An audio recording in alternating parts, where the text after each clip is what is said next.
I was born just outside of Manchester, and in the beginning of the Second World War, my father was evacuated to Lytham St Anne's, which meant I spent most of my childhood in that area.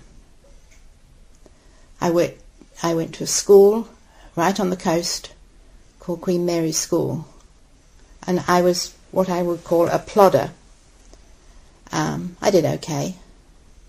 The school headmistress thought that I should become a school teacher. Mother thought that I should become a social worker or a physiotherapist. I definitely didn't want to go to university. There was no way I wanted to go to university. So despite my father suggesting that I should do what I wanted to do, which was become a nurse, Mother insisted. So I applied and became a physio student at Manchester Royal Infirmary.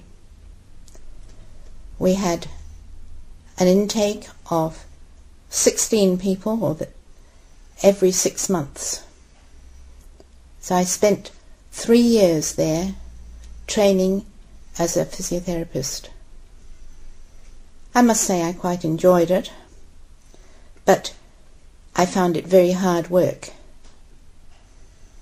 At that stage in our lives, my father worked in a bank, and people thought we were rich, but we were not eligible for any grants, any help financially. So to find the £100 that it cost per year for training was really quite a struggle. £44 was the fees, and the rest of the money was part of the living allowance living in the hostel. At the end of 3 years, again having been a plodder, I qualified and became part of the staff for a couple of months. This was extended up to 6 months, and a friend and I flatted together reasonably near to the hospital. During that time, as qualified staff, we treated people that were not considered suitable for students to treat. The difficult people, the people who had infectious diseases, people who had TB, people who had trouble with the police. I can remember also treating a nun one time who wore, despite the fact that she had meningitis, had to wear her cap and her long white gown, and one had to be so careful to keep her covered because it wasn't nice to have her uncovered, etc. In those days, Manchester Royal Infirmary was a big, wandering, open hospital. The corridors were just covered archways, and we spent many hours walking from place to place, walking from ward to ward to get to treat a particular patient. We had to ask permission to go onto the ward.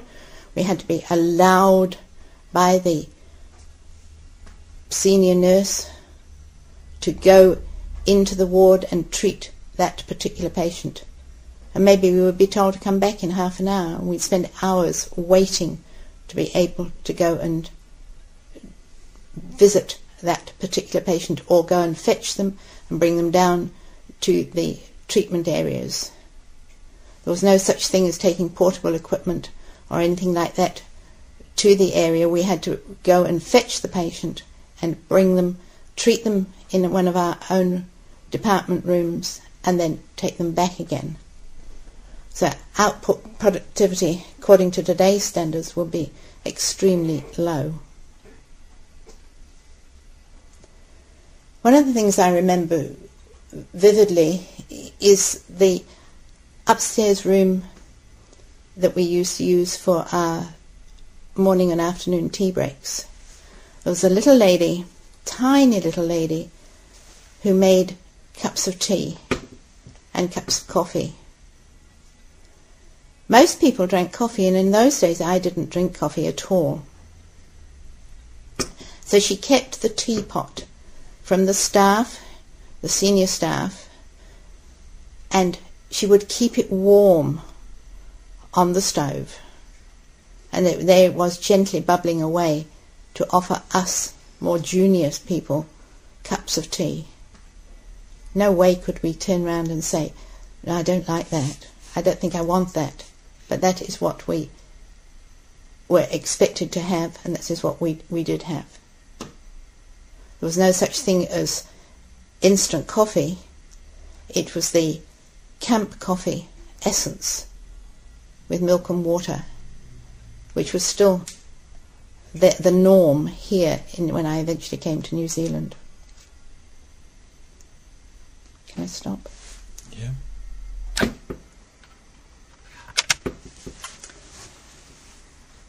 The physio salary I started off with was £259 a year.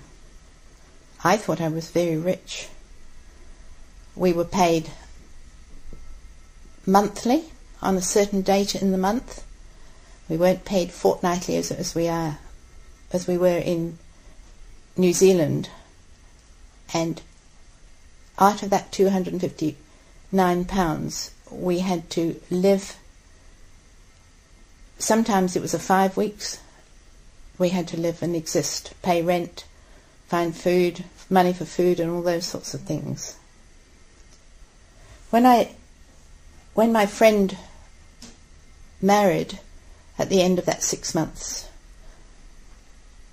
working at Manchester Royal, it seemed a natural progression that I would go home and be at home, and I went and worked at Preston Royal Infirmary.